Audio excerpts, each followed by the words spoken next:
सिल्लोडच्या अंभईमध्ये अब्दुल सत्तार यांच्या हस्ते वीज उपकेंद्राचं उद्घाटन। तालुक्यातील वीज व्यवस्था बळकट करण्यासाठी आमदार अब्दुल सत्तार यांच्या पाठपुराव्याला यश। विद्यार्थ्यांचे स्वातंत्र्य दिनी गुडघाभर पाण्यात उभं राहून ध्वजवंदन। रायगडच्या धाकटे शहापुरातील वास्तव, विद्यार्थ्यांचा व्हिडिओ व्हायरल।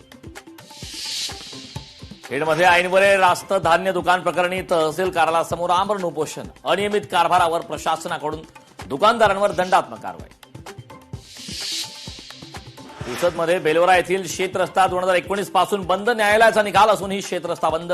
शेतकऱ्यांचा आत्मदहनाचा प्रयत्न। हरित धाराशिव अभियान अंतर्गत 12 तासात 10 लाख वृक्ष लागवडींची गिनीज बुक ऑफ। वज्रेश्वरी ते गणेशपुरी श्रमजीवी संघटनेच्या वतीनं स्वातंत्र्याचा जल्लोष साजरा। हजारो आदिवासी स्त्री पुरुष सहभागी। अजूनही आदिवासी बांधव खऱ्या स्वातंत्र्यापासून वंचित। विवेक पंडित।